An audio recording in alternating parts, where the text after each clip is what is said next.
کہ ہمارے یہاں اجتماعات بھی ہوتے ہیں، دینی بھی ہوتے ہیں، تبلیغی بھی ہوتے ہیں، جلسے ہوتے ہیں، لوگ جمع ہوتے ہیں، تو ان سب کا حاصل دعا ہوتی ہے، کیونکہ سارے جلسے میں باتیں ہی باتیں ہوتی ہیں، کیفیات ہوتی نہیں ہیں، ہوتی دعا میں بھی نہیں ہے، صرف لوگ اپنے اپنے دکھوں کو بیٹھ کر روتے رہتے ہیں۔ کوئی قرب الہی کے لیے روتا ہوا میں نے نہیں دیکھا،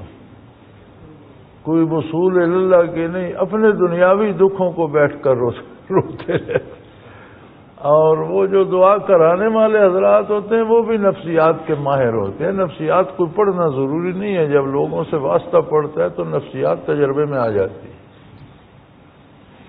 انہیں بھی لوگوں کی کمزوریاں پتہ ہوتی ہیں، یا اللہ میرے کاروبار میں ترقی دے، وہ جن کو نقصان ہوتا ہے وہ بیٹھ کر پھا رونا شروع کرتے،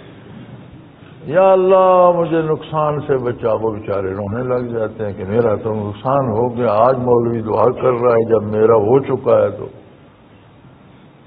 تو کسی کا بیٹا بیمار ہے، پھر وہ کہ میرے اولاد کو بیماری سے، وہ بیچارہ رونے لگ جاتا ہے۔ کسی کی بیوی روٹھ گئی ہے، پھر مولوی دعا میں کہتے ہیں یا اللہ ہمارے گھروں کو آباد، بیچارہ وہ رونے لگ جاتا ہے کہ میرا تو اجڑ گیا، مولوی صاحب کو آج یاد آیا آباد۔ تو لوگوں کے دکھوں کو چھیڑتے ہیں دعا میں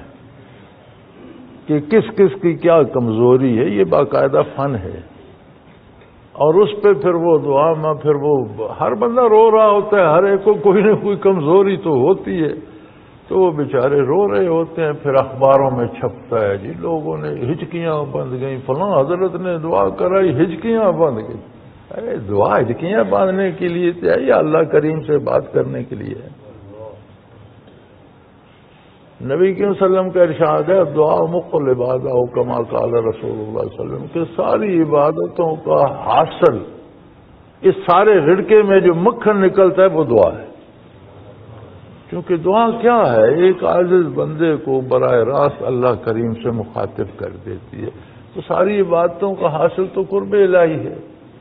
تو جب آپ بالمشافہ گفتگو کی توفیق مل جاتی ہے تو اس سے بڑا قرب الہی کیا ہوگا؟ تو دعا میں تو ٹھیک ہے رونا بھی آتا ہے، لیکن میرے خیال میں دل میں بشاشت آنی چاہیے، آنکھیں رو بھی رہی ہوں تو دل میں فرحت آنی چاہیے۔ اللہ کریم سے جب براہ راست آپ گزارش کر رہے ہوتے ہیں تو بندہ بندہ ہے، اس کی ذات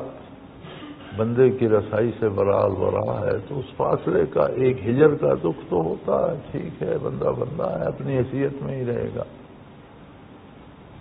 طلب دیدار کی اگر موسیٰ علیہ السلام کو تڑپا دیتی ہے تو معاش و ماں کی کیا حیثیت؟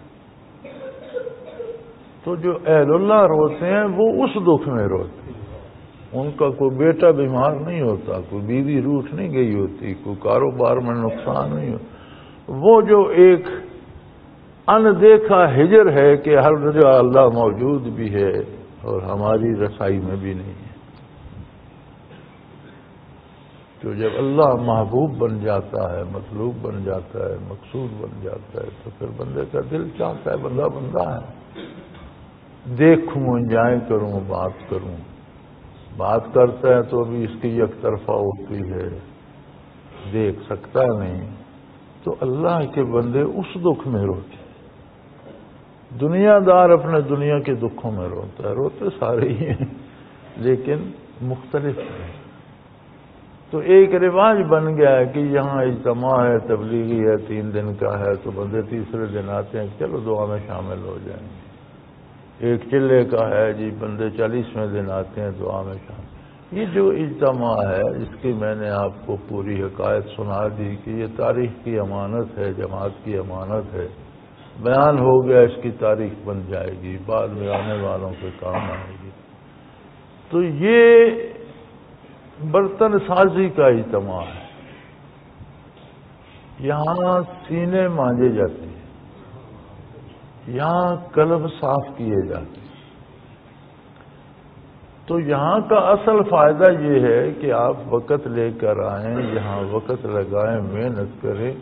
اور اپنا دل مانجیں اور چمکائیں۔ دعا کی اپنی برکات ہیں،